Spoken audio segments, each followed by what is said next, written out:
as mentioned, we're going to talk about advanced malware security.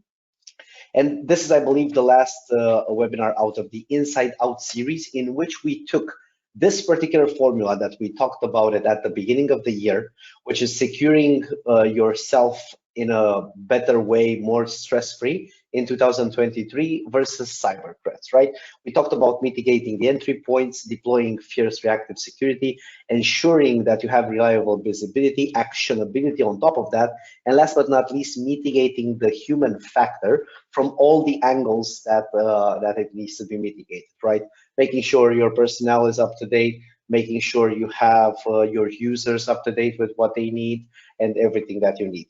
Now, since we talked a lot about mitigating entry points, which is securing your internet traffic and patching your vulnerabilities, today we're going to talk about a bit about the reactive security and what do we need to be able to have that reaction to advanced malware. Now, today's agenda and the things that you will leave here with would be a review of the current global threat scape that's going on at the global level right now. Indicators of compromise versus TTPs, tactics, techniques, and procedures. What's the difference between them, and how should you leverage them? Dangerous malware TTPs to be aware of, and we're gonna break down using the MITRE ATT&CK framework, one malware, and I'm gonna allow you guys to guess which is the malware. If not, I'm gonna tell you at the end after we break it down step by step. Then we're going to do some examples. We'll have Robertino take his hacker hat on and do some examples of live hacking. And of course, Q&A. And then at the end, for anybody that wants to remain with us, we're going to do an extended segment. I'm going to do a quick walkthrough of a few of the Heimdal products that can help you versus the advanced malware. Okay, now with that being said, some housekeeping questions are more than welcomed along the way. So you guys feel free to be interactive. Then most active participants can win a Heimdal Home Premium license. This is AP, DNS security, and patching for your home computer. We're gonna play cyber trivia, and again, people that come close to the winning answer will win a Heimdal license. Then whenever it comes to the end of the session, please, for me as a favor, fill in the webinar feedback form. It helps me. This is also the place where you can book a 15 minutes meeting with me or book a demo of the products that you've seen in the webinar and so on. So this is super important for me.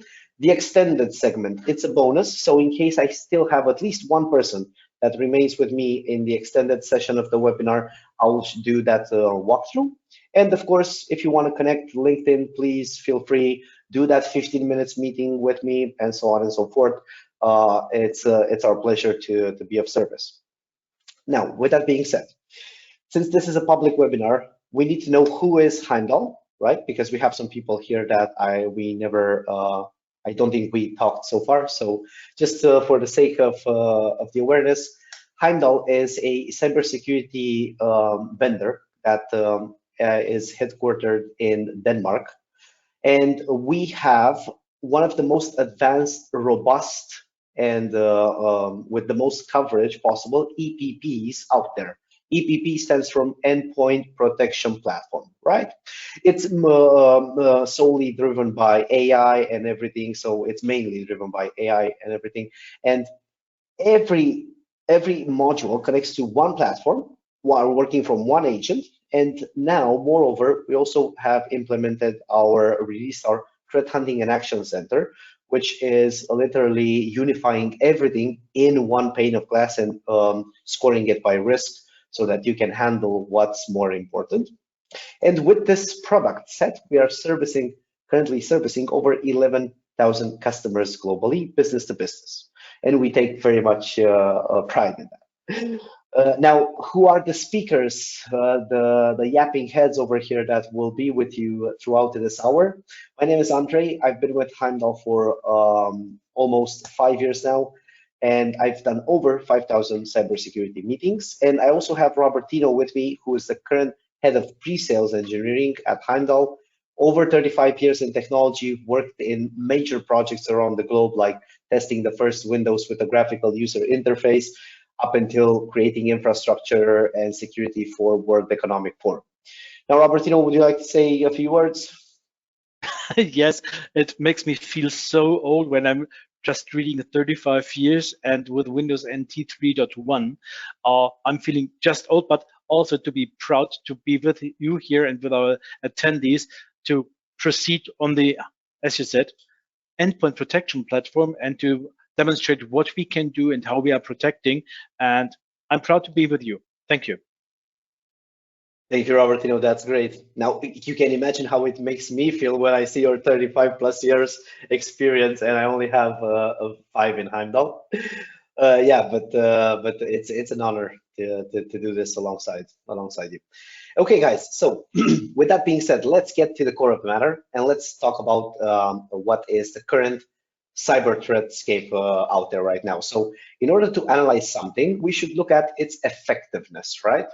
So how do we translate this into cybersecurity and the cybercrime threatscape right now? Well, we look at the data breaches, right? Because a data breach is a successful cybersecurity attack. So in order to look at data breaches, we're going to look at data coming from 2015. And coming from 2015, this was the situation. Up until 2019, it literally escalated slowly. Now, the breaches back then were not as evolved as now, but what happened in 2019 is very curious. Because if you look at the evolution from 19 to 20, we have a major decrease of about 3,000 breaches. Now, what happened there is that cybersecurity started to be picked up more seriously by people. People started to look at security more than just a few AV and maybe a firewall here and there. So we will look at a bit at the analogy at traditional security versus yesterday's security versus today's security a bit later in the webinar.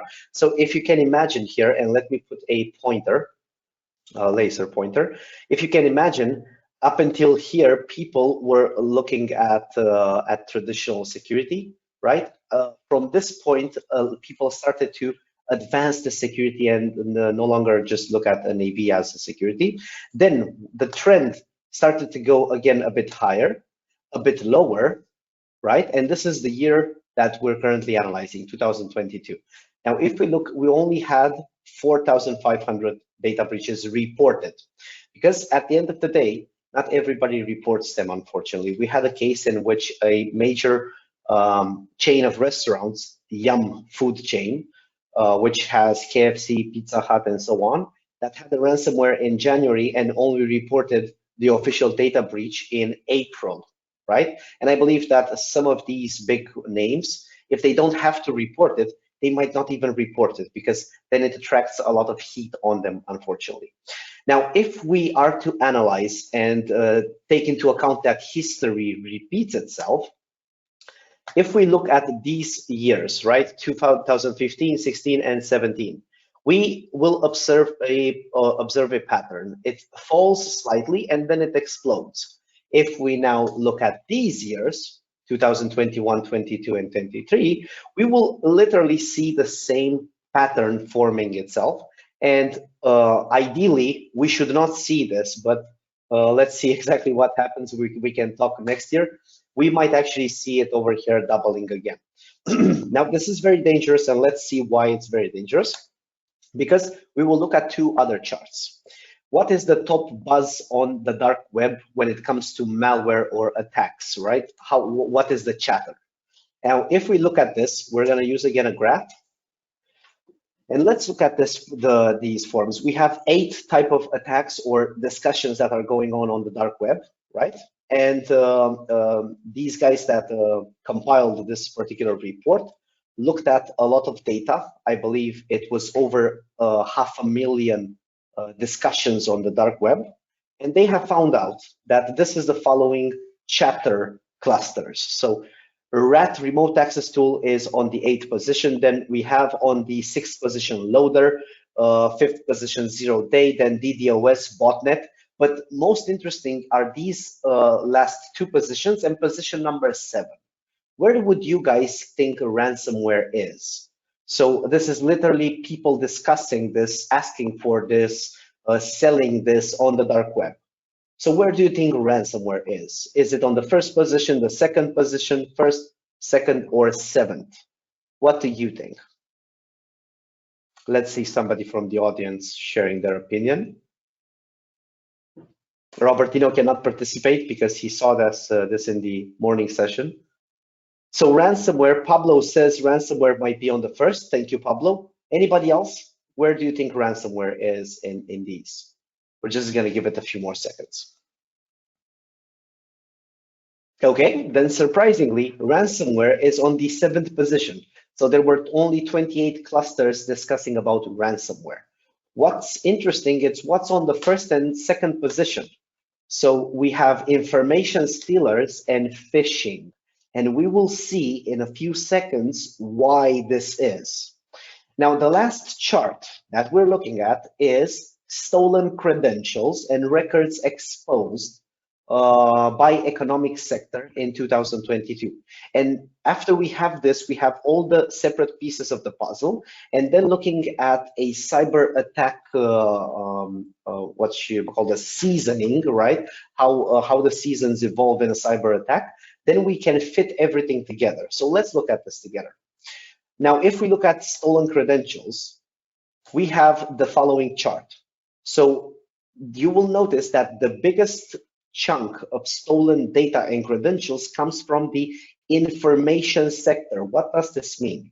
It means that currently cyber criminals are focused more on making a business work, which is cybercrime, rather than just attacking for the sake of attacking. So they're targeting information because if they have information, then they can expose themselves to a lot of other organizations rather than niching down directly. They're going at the top of the funnel, getting more potential, and then attacking further.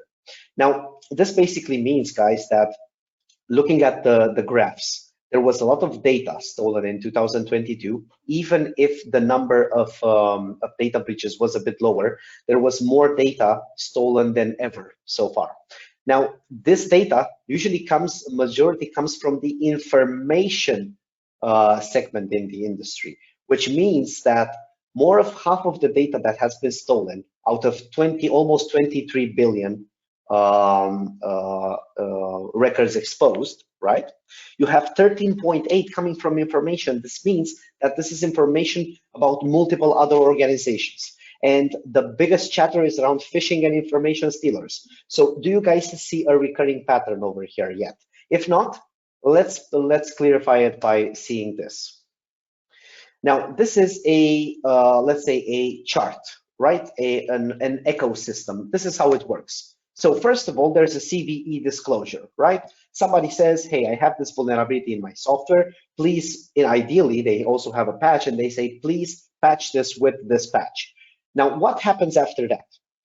People that usually lurk on the dark web, what they do is they start illegally scanning for vulnerable systems that are facing the internet, and they're vulnerable with that particular CVE, right? When that happens and they find something, they start a chatter on the forums, right? Somebody scanning is finding a lot of open potential victims and so on. Then somebody does a proof of concept and they try to exploit that particular code. Then they access via the exploitation to the customers that the potential targets that they found through the illicit scanning. Then they use well-performing vulnerabilities in ransomware or just malware code. Then they sell, and this is the part that is super important. They sell or they advertise this particular new malware or ransomware attempt versus this CVE disclosure that we're just talking about here. They sell it on the marketplace. So basically, this is an initial access brokerage type of approach. Now, after this, a ransomware or a data breach occurs, right? And when it occurs, it does a lot of things, including an exfiltration, right? So now, aside of this entire flow happening, you also have an exfiltration here. Let's see what happens with this exfiltration, right? So let's take data breach and exfiltration, and let's move to a next chart. So now we have a data breach occurring, a cyber incident, right? Now, out of that exfiltration that we just talked about, there's something called a combo list. What does a combo list mean? Basically, they take a lot of information that they obtain versus the exfiltration, and they just make some compiled lists, and they sell it for a price on the dark web. Then that list is checked by an account checker service. So after that, they filter it and they go into account shops and sell the information. So see how it happens from a CVE. You got a breach happened once, exfiltrated data. This has been filtered and sold on the dark web for another breach to happen, and so on and so forth. So guys, the idea with this is the following. Cybercrime is a business, and not just any business, it's a very lucrative business. They're looking at this no longer from a personal or aggressive perspective. They just want to make money, and they're here to stay. Now let's find out together in a fun way and also win some prizes, right? How big is this cybercrime business as we speak? So I'll ask you a question, then the rules are as follows. Whoever is the first one to guess the exact number that I have under answer wins a Heimdal Home Premium license. If nobody hits the exact number that I have there, then the person that is closest will win, right? So first question is as follows. What was the global annual cost of cybercrime in 2022? And this is in trillion dollars. It's in US dollar trillions. So let's see from the audience. Robertino, you're not allowed to respond because you know it. Let's see. 2.6 trillion. Okay, we have Alan with this response. Anybody else? We have 30 trillion. Pablo, Kent with 20 trillion. Okay, we're just going to leave it a few more seconds.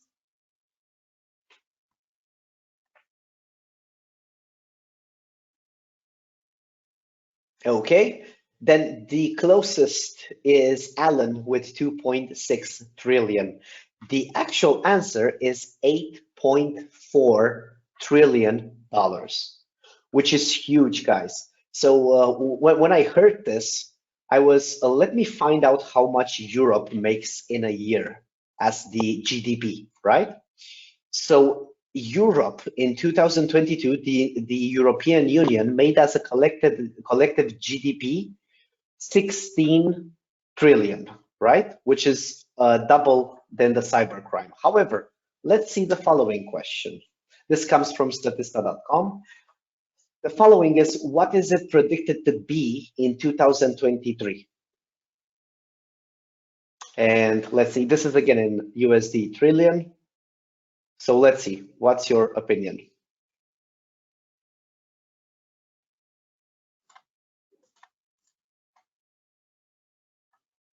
Okay, 15, 20,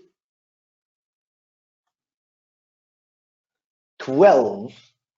And we have Alan again being the closest. It is predicted to be 11 trillion, again coming from statista.com.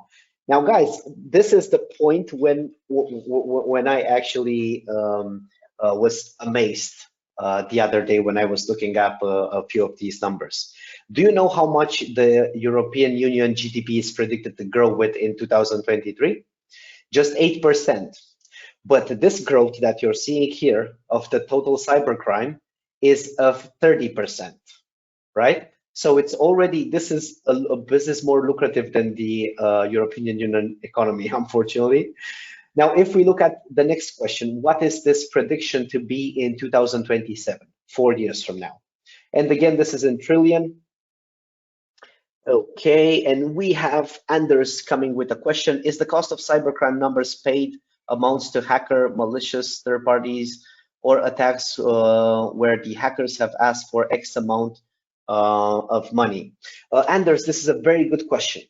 So this is, what is the estimated cost in total, which is the cost of your business being down, the cost of the data being exposed, like everything that goes into this ecosystem, including ransomware is paid. And we have Kent responding with 28. We have 19 from Pablo. We have Alan with 20 trillion. And Alan is the winner again. This is 24 trillion. Actually, Alan and Kent, because they're just 4 away from the response. Both of you guys have won this one, again coming from Statista. And guys, by now, the cost of cybercrime on the globe by 2027 will have grown almost 300%, while the European Union GDP is expected to grow 24%. So by then, the tables will be turned around. Cybercrime will be worth more, way more than the, just as a random example, the EU GDP. So this is why it's super dangerous. And a bonus question for some other lucky member to win a license. How often do you think a ransomware or phishing attack occurs in 2023? This is in seconds, by the way, guys. At how many seconds do you think an attack occurs? Pablo saying 1 second. Let's see. Anybody else wants to pitch in? Every 6 seconds. Anybody else? Every 3 seconds. Jonathan. Okay, and Alan is again the lucky winner. Alan, you killed us today. You won most of the answers. It's 11 seconds, guys. Each 11 seconds, there's a phishing or a ransomware attack going on somewhere in the world. And this is determined by Astra Security in one of their reports. Now, with that being said, this is just for us to be aware where we're sitting right now. That things are getting serious. That doesn't mean that they're getting impossible. They're just getting serious. Now, with that being said, let's look at indicators of compromise and TTPs, tactics, techniques, and procedures, and let's determine why these are important in this malware, advanced malware scenario, right? So you know how we like to do it. We need to break it down from the base. What's an IOC? What's a TTP? An IOC stands for indicator of compromise, and this is in computer forensics. It's an artifact that's observed in an operating system that will show you with high confidence that you have been compromised, that you have been breached, right? Now, a tactic, technique, or procedure, right, is the term used. Actually, this is a combination of multiple elements. It's a term used by cybersecurity professionals to describe the behavior, processes, actions, and strategies that a threat actor uses in order to engage in a cyber attack, right? So basically, you can imagine TTPs being above and beyond just indicators of compromise. And you'll see why we're talking about these, because these have a very, very close connection with the current advanced malware and how to defend versus this. So let's see. If we are to look at the traditional security, at yesterday's security and at today's security, what would we have as a difference? So traditional cybersecurity, if we look at this one, was usually composed of a traditional antivirus and a traditional firewall in good cases. In some cases, that was inexistent.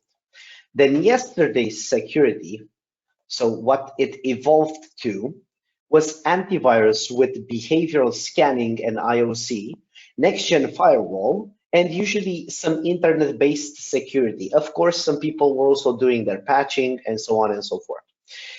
However, today's cybersecurity and what we need to all aim for are modern EPPs, endpoint protection platforms, that contain an antivirus that does behavior, of course, IOCs and TTPs, very important, and we'll see why, firewall, AI-driven DNS security, encryption protection, and so on. So it's no longer sufficient to just lean on a regular antivirus and some traditional firewall over there.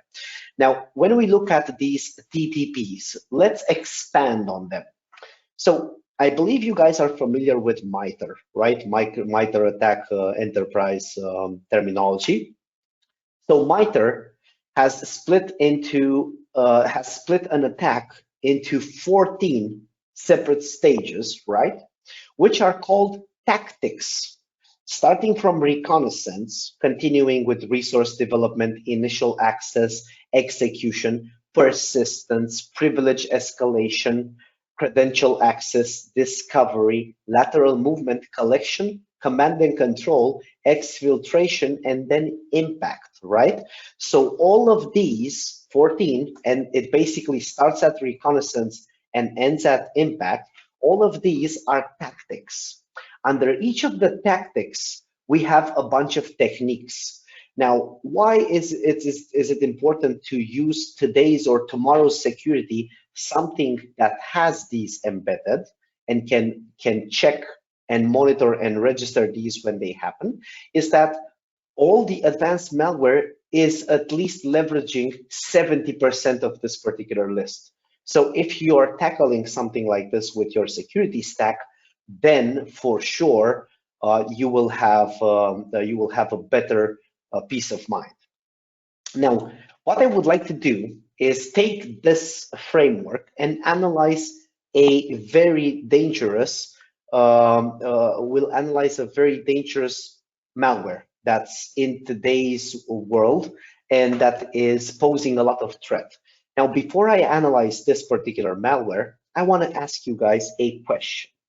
So let me pull the questions here for you. Okay. The question goes like this. Which malware or cyber attack do you fear the most?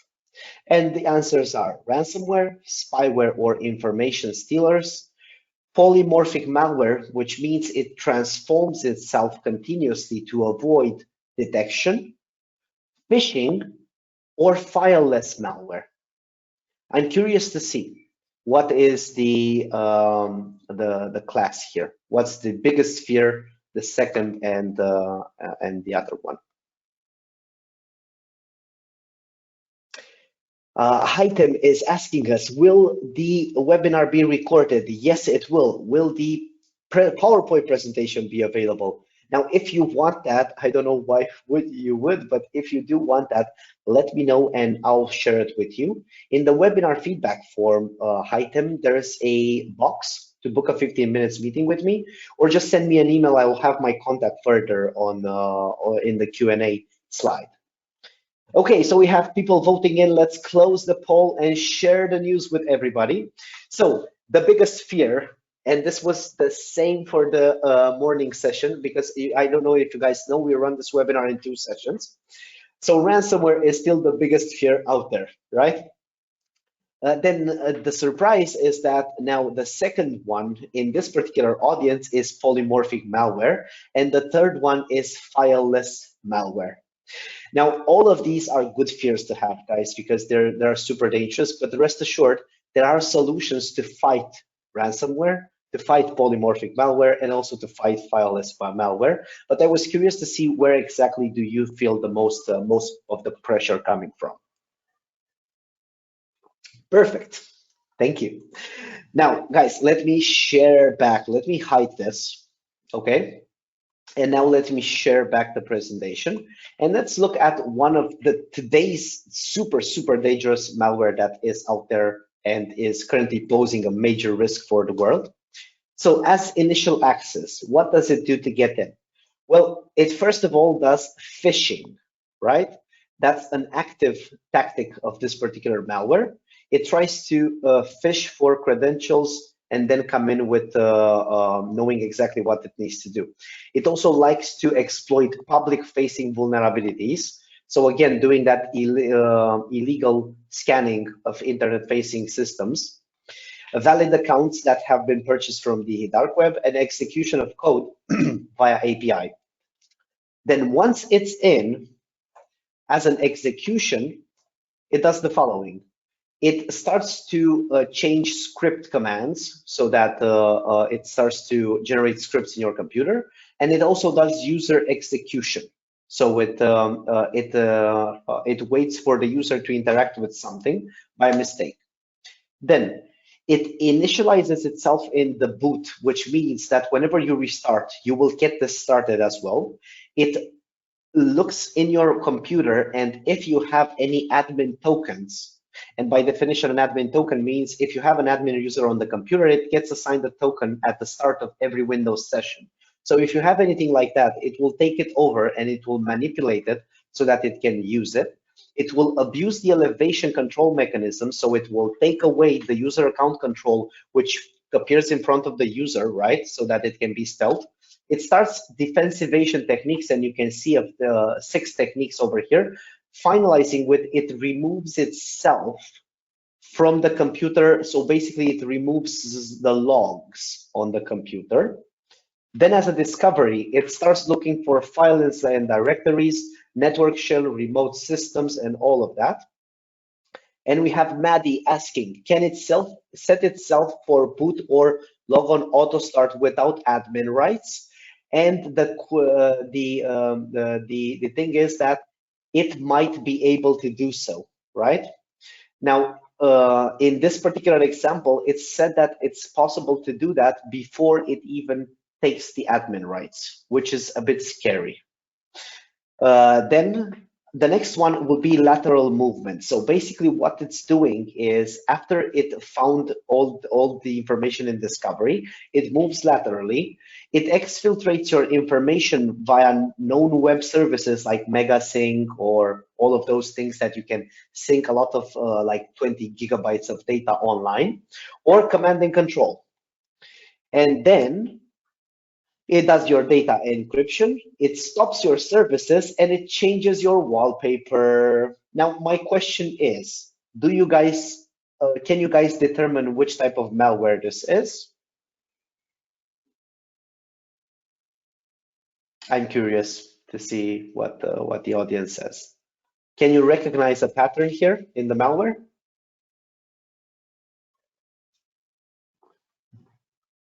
Yes, Pablo, it's ransomware, exactly. And to be more specific, it's not just any ransomware, it's LockBit 3.0.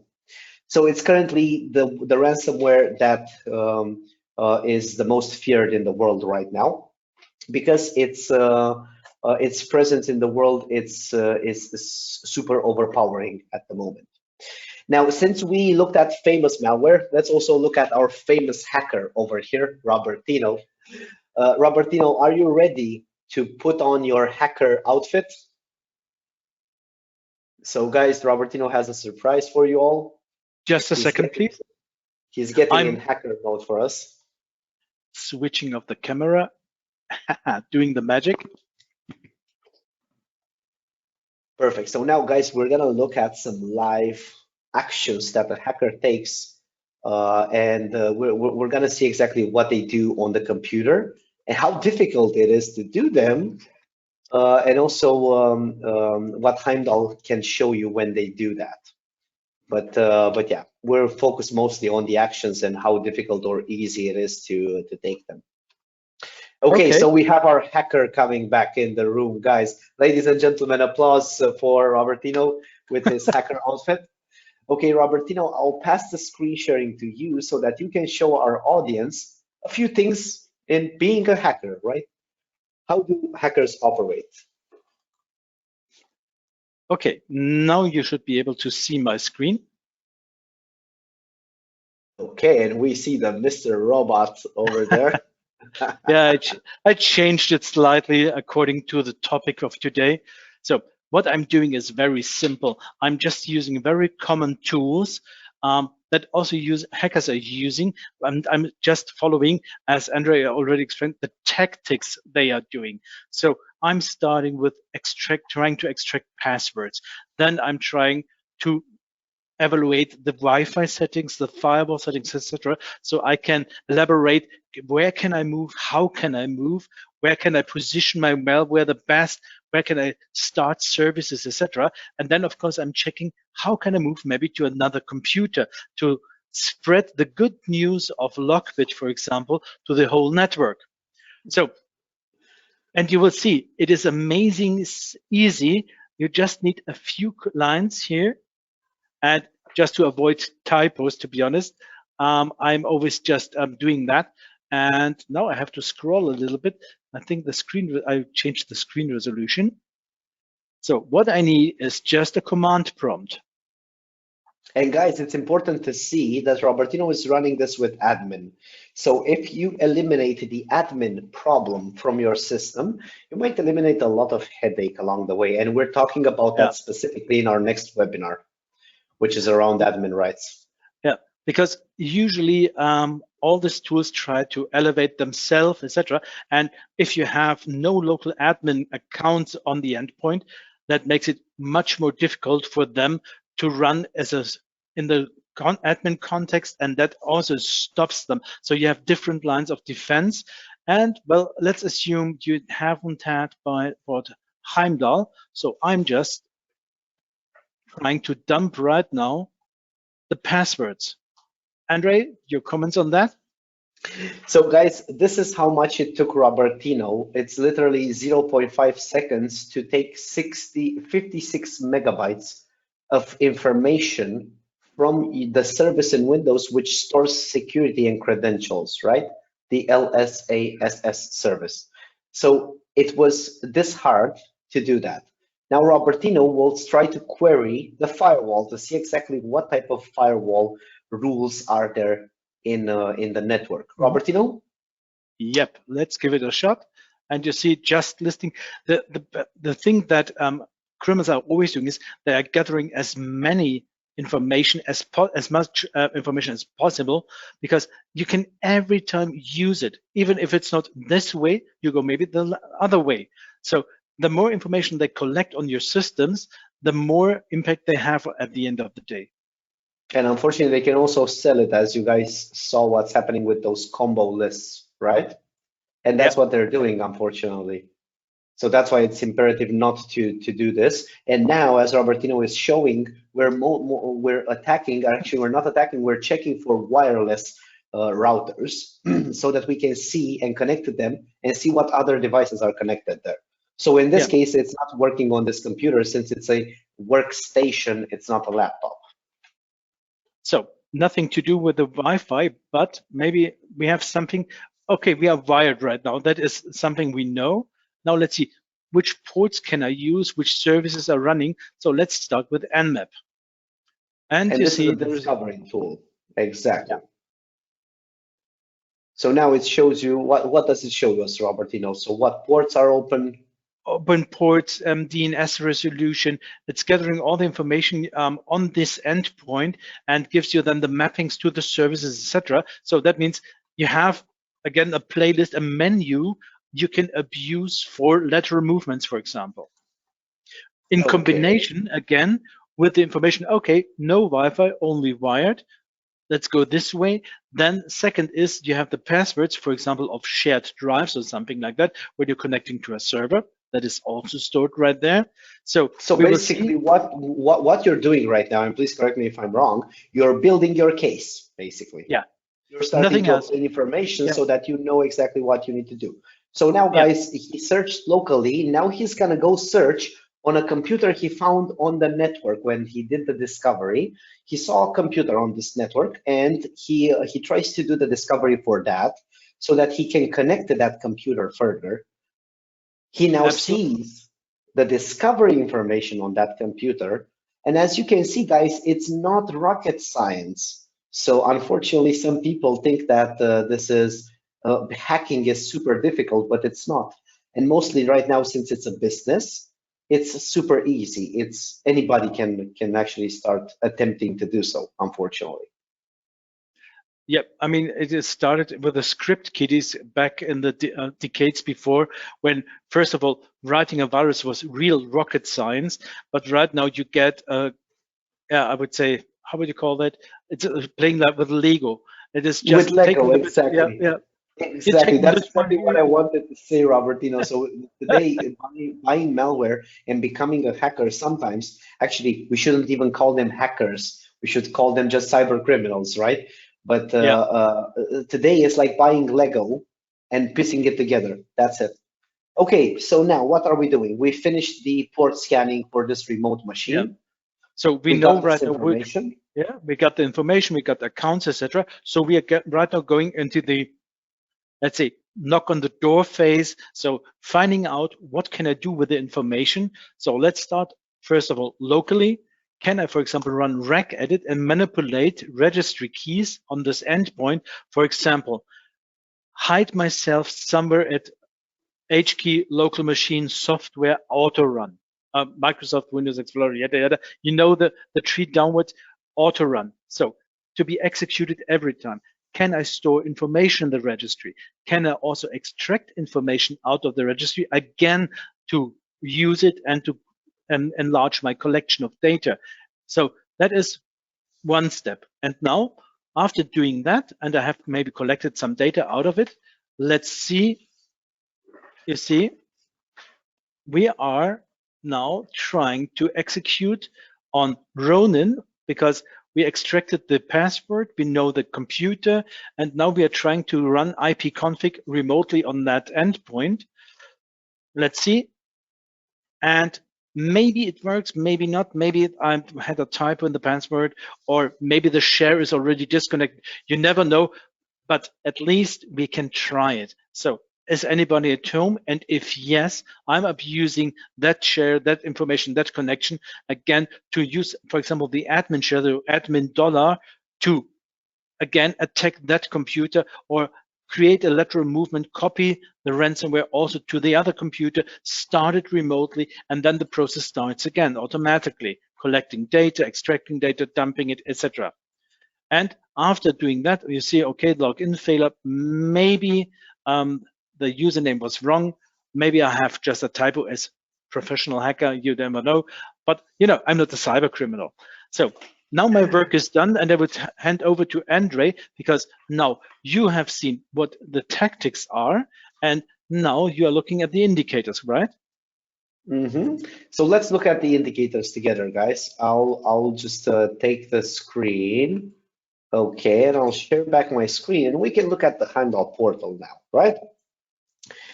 So what did Robertino show us? Let me make sure we see the portal right now, and you guys should see the portal. So basically, Robertino has executed some very, very dangerous commands on that particular virtual machine, right? He has Heimdal on it. Well, Heimdal, just the antivirus by default, would not catch this because this was legitimate action.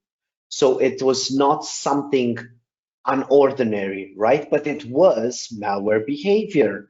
So what happens is the extended threat protection engine, which is by default added to the Heimdal antivirus, has actually detected a few things, right? And let's look at the time over here.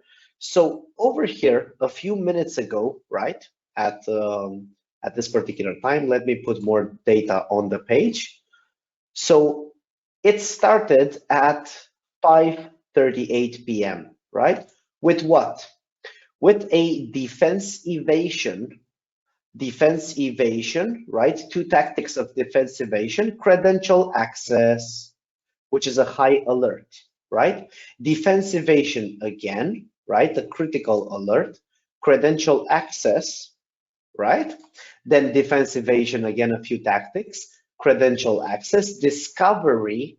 Right now, it started to discover across the internet, Wi-Fi password attempt of capture, then discovery again, and lateral movement. So basically, what I'm seeing right now is, if we go back to that MITRE attack framework that we saw earlier, do you recognize these? So basically, it started exactly to do the same thing that we saw in that MITRE attack framework, which just antiviruses that are looking at the particular dangerous files, they won't catch this because this is not used with dangerous code, right? With malicious code on your computer. It's not as easy detectable up until the point where you actually detect it and it's way too late when that happens. So if I wanted to see something, I can just click on this particular detection, not the host name, sorry, I'll go on the detection. Okay, and I can see the categories, the tactics and the techniques that it was doing, right? And let me go back to another one. Let's do the this one. Just a second. This one, right? And now I can see the exact process map that started this, right? What did it start along the way? Is there anything suspicious here up until this particular point when NetSH was started? So this is the level of information that I have after such an event. And of course, to take action on something like this, we would be looking from the threat hunting and action center view. We will be seeing that there's a cluster of endpoints here with some problems. We have the endpoints here, and we just start diving deeper into them, right? So that's how we would do it.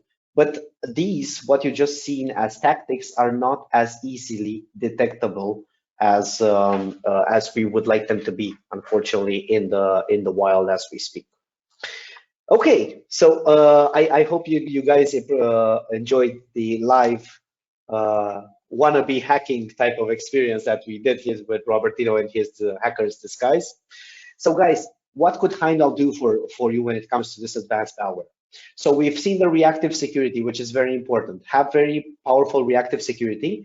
Have also encryption protection. Like if everything else fails, you need to be protected versus you having your data encrypted, your business stopped, your data exfiltrated, and so on. Also, make sure that the email side is pretty heavily secured. This is very important. Also, if you saw this the entire attack chain. Now, if you would have DNS, proper DNS security, if you had patches up to date and not too many systems vulnerable, if you would handle your admin rights and maybe even use something like application control and block any unauthorized application that is not purely authorized by you and your work computers, you would stop this across that entire kill chain. That's why it's super, super important. And a lot of you guys know, but some of you guys don't, because again, we see a lot of new joiners in our attendee list right here today. Heimdal actually can do this for you guys with one product, one console, and so on. And the Threat Hunting and Action Center can enable you to take swift action, and you don't need a team of 20 people to man it like you would need in a regular instance with a lot of products and so on and so forth. Now, guys, the key takeaways before we get to the Q&A and to the extended bonus segment where we do a full walkthrough of the technology. Cybercrime is a very profitable industry. It's here to stay, and it is becoming more effective as time goes on. All attacks start way before the final impact that is visible at large. So you won't see it until it's too late, unfortunately. Traditional cybersecurity is not fit to cover this anymore. However, if chosen wisely, your cybersecurity tool stack, or for the people that prefer the EPP, right? One single tool set that takes care of this, people that seek effectiveness and efficiency, can ensure your success versus tomorrow's threats if it has those minimum factors, right? If it mitigates the entry points, the remaining entry points need to be heavily secured with reactive security. Then you also have the ensure that you have effective visibility, actionability on top of the visibility, which is key, and then ensure that you have proper people manning the platform. So if you have a lot of platforms and it's a complicated situation, have a lot of people trained. If you have something more simplistic with a more ease of use type of approach, but you still need to have that covered, right? So with that being said, you have two related resources that you can download out of the handout space. This is the Unified Cybersecurity Stack from Heimdal, as well as the Threat Hunting and Action Center, which this is a revolutionary product. And I hope you guys get the brochure and read it. The next webinar that we have is going to be around those sneaky admin rights, right? It's going to be a CISO's nightmare local admin rights. It's going to be super fun, so I hope that you guys join. Now, before we end off with the Q&A, please remember in the post-webinar feedback form, you can book a 15-minute meeting with me if you want to talk some more. You can book a demo. Please do leave your feedback because that's important for me so that I can make these sessions better for you guys. And now with that being said, the extended segment that we will start, what will happen then is after the Q&A, we're going to take a short break so that we can refresh, grab a glass of water, and then if at least one participant is still in the room, we're going to talk about and do a quick walkthrough of those products that we looked at, the antivirus with the extended threat protection, as well as the threat hunting and action center. So before that, let's see for the Q&A. Any questions from the audience?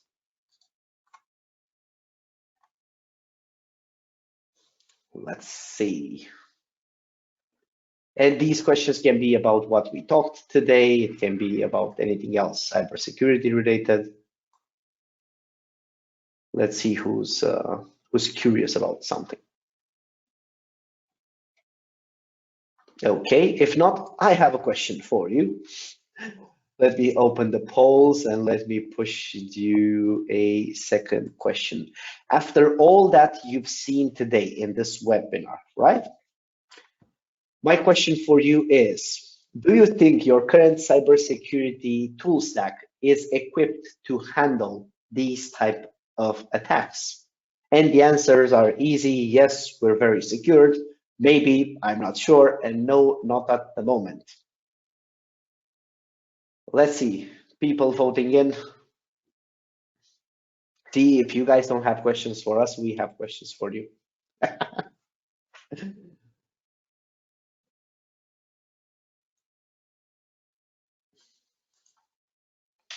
Okay, we have a lot of people saying that they're heavily secured, which is super, super good. You can share tips with the rest of us in case you want to. Okay, guys, closing the poll in 3, 2, 1. Okay, sharing the poll with everybody. So what do we see here? We see the following.